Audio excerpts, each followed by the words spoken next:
okukwata omuntu mu ngeri ey'ekimpatiiro oba etegoberera mateeka. Olulimi olutuufu kiyitibwa kiwamba bantu oba ekibuzaawo bantu. Enkwata y'omuntu entuufu yandibadde eti: poliisi erina obuvunaanyizibwa okukwasa amateeka n'ebiragiro. Nga bannamagye obuvunaanyizibwa bwabwe bwa kukuuma nsalo za ggwanga na butebenkevu bwa ggwanga. Obwo bwe buvunaanyizibwa bwabwe. Omuntu wa bulijjo yandisaanidde okubeera ng'akwatibwa omuntu aba poliisi era akawaayiro 23 aka ssemateeka kalambika ebintu ebiteekeddwa okubeerawo omuntu ng'akwatibwa. Ng'ogamba omuntu omugamba nti eno ensonga ekukwasizza oba nti abantu bwe bategedde nti otwaliddwa mu kifo ekimanyiddwa nti kikuumibwamu omuntu azizza omusango. Gavumenti erina obusobozi bw'okukwata abantu ng'egoberera amateeka ate ye zeenyigira mu kiwamba bantu ng'okusinga kyetooloola ku bitongole byayo eby'ebyokwerinda. Ekiwamba bantu mu Uganda kizze kyeyongera okuva mu 2021. Okusinga kizze kyetooloola ku bannabyabufuzi abavuganya gavumenti n'abalwanirizi b'eddembe ly'obuntu. Abawambi bazze bakolera nnyo wansi w'ekitongole ky'amagye ekikesse oba CMI n'ekitongole ky'amagye ag'enjawulo oba SFC. Ab'ebyokwerinda bano baakifuula kalombolombo okuddira emmotoka z'ekika kya Toyota Hiace ezaakazibwako erya drone ze bamaamulako ennamba zaazo.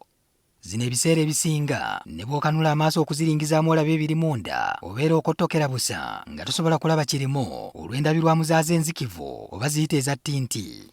Ekika ky'emmundu ze babagalira zikuba enkyukwe kyokka nga gwe bazze okuwamba ebiseera ebisinga aba muntu wa bulijjo atayinza na kufunya kikonde okukiwumiza omuntu. Ab'ebyokwerinda bano oluusi baba mu ngoye za bulijjo kyokka ne bwe babeera mu byambalo by'ebitongole by'ebyokwerinda ebimanyiddwa mu ggwanga tekibagaana kuwalaawala muntu okuva ku kkubo gy'akolera oba mu maka ge ne bamubuzaawo. Abawambiddwa batwalibwa mu bifo ebitamanyiddwa nga teri wa Luganda ayinza kubatuukako wadde bannamateeka oba abasawo. Abalozezzaako ku buwambe buno bangi bavaayo balojja ntulugunya n'abalala nga tekibeetaagisa kunnyonnyola nga boogera kirabika ng'owejjangabika nga bwe baagenda si bwe bali. Ensonga eyo y'okuba nti abantu tebamanyi omuntu wakuumiddwa nsonga ereeta nnyo embeera etasanyusa mu bantu. So ffe ng'akakiiko k'eddembe ly'obuntu tusaba ab'ebitongole by'okwerinda ng'aba stakeholders baffe be tukolagana nabo okulaba nti ensonga zino ze tujja twogerako tuziruŋŋamya okulaba nti tulina emirembe n'eddembe mu ggwanga lyaffe. Ensonga z'ekiwamba abantu okusinga zizze zibaawo mu biseera by'okulonda n'oluvannyuma lw'okulonda. Akalulu ka 2021 olwaggwa bannayuganda bangi abatawagira gavumenti baawambibwa. Mu kusooka gavumenti yasooka ne yeegaana ekyokuwamba abantu kyokka oluvannyuma omukulembeze w'eggwanga yavaayo n'akakasa nti ab'ekitongole kya SFC baaliko abantu ba bulijjo abasukka mu 5 abaali mu mikono gyabwe nga babalanga kwenyigira mu bumenyi bw'amateeka n'obuvuyo obwagwawo ng'okulonda kuwedde. Wakati wa 2023 ne 2025 ekiwamba abantu kyatandika okwemaliza ennyo ku bantu ab'oku lusegere ennyo n'abo abavuganya gavumenti.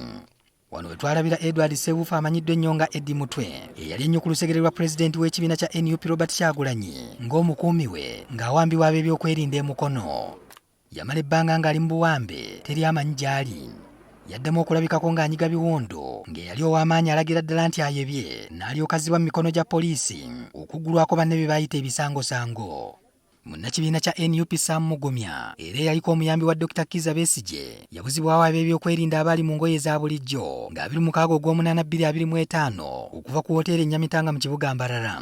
Ne gye buli eno ono tamanyiddwa gy'ali. Kkooti ziwandiisa ebiragiro by'okuleeta abantu bano mu mbeera yonna gye balimu ng'abawambi babiziimuula. N'abakulembeze b'ebibiina ebivuganya gavumenti ab'oku ntikko ekiwamba abantu bakirozezzaako. Juzi wano omumyuka wa pulezidenti wa NUP atwala ebitundu by'obukiikakkono bwa Uganda Dr. Lina Zedriga Walu yawambibwa mu maka ge Gayaza nga 16 January 2026 ng'okulonda kwa bonna kwakaggwa. Sabbiiti zaawera kumpi 3 nga gyali abaamuwamba bamusirikidde okutuusa nga 6 February lwe yasimbibwa mu kkooti eggulu.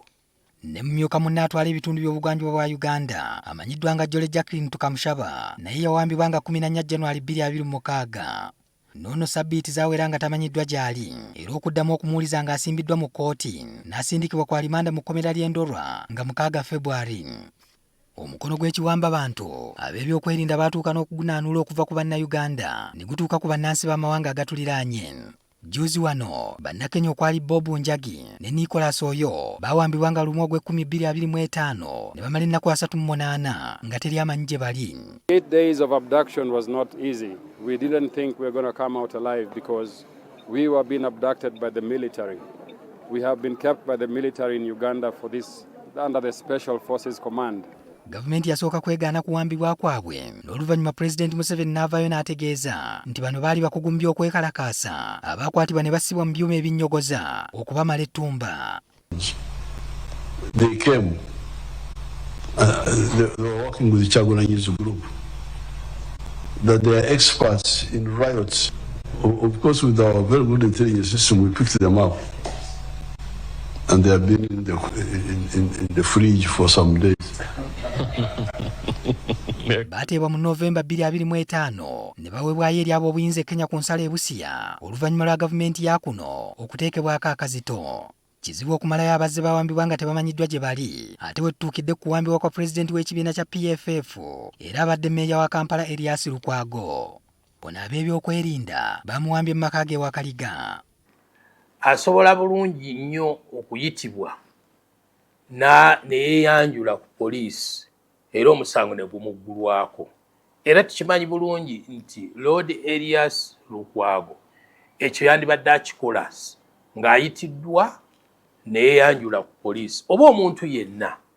Naye enkwata y'abantu evvoola ekitiibwa kyabwe ebeera agabulazi nti obuyinza buba bukozeseddwa bubi abantu abo abenyigirwa mu bikolwa ebyo. Babalaga amaanyi, babalaga obuyinza, babalaga nti bo tebakwatibwako era basobola okutyoboola amateeka nga bwe baagala. Bannamagye ab'oku ntikko bazze bavumirirwa wano mu ggwanga n'ebitongole by'ensi yonna ne bibeegattako okuvumirira ekiwamba bantu.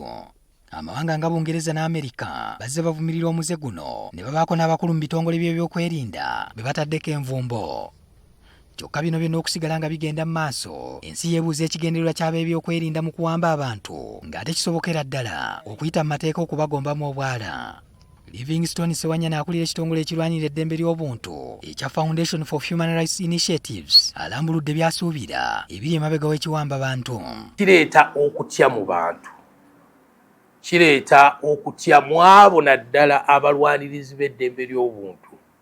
Kireeta okutya mu bannamateeka abalwanirira abantu. Kireetera n'okutya mu balamuzi kubanga embeera efaanana bwetyo twali tugirabyeko. Sewanyana agamba embeera eno evudde ku bwannantagambwako era singa teefiibweko ejja kuvaamu obuzibu. Beerawo enkola eya nnantagambwako abantu batandika okutya. Naye ng'ate amateeka galambika bulungi enkola nga bwe yandibadde. Ate nga kyannaku nti buli bikolwa bino eby'okutyoboola eddembe ly'obuntu bwe bibeerawo gavumenti esirika busirisi. Tetwawula oba oli wa ddaala ki oba oli wa ddaala ki. Amateeka galina okugobererwa. Amateeka ge mateeka. Pauline Nansamba ng'akola ku kwemulugunya n'ebyamateeka mu kakiiko k'eddembe ly'obuntu agamba essuubi alirina kuba wakyaliwo akalembereza okwogera ku nsonga zino. Tuba nga tukyalinawo embeera etukkiriza okuba nti bwe tuba nga tulabawo ekintu ekitateredde tusobola okukyogerako, tusobola okufuna omukisa ogwo ne twogera ne tugamba nti twanditerezaamu bwe tuti ate nga nze mu kulaba okwange ng'omulwanyizi w'eddembe ly'obuntu akolera akakiiko kano ndaba nga ekyo kikyaliwo era nze ekyo kyo kinzizaamu amaanyi. Agamba ensonga eno bakyagivumirira era bali mu nteeseganya n'abakulu ku nsonga eno. Tuli mu kunoonyereza, saagala nnyo kwogera nnyo ku nsonga ezo kubanga tukyali mu kunoonyereza naye nga nsobola okugamba nti twatuukiridde ab'amagye era nga tusuubira nti tujja kuggyamu ekiramu mu mbeera eno. Patrick Ssenyondo, NTV Akawungeezi.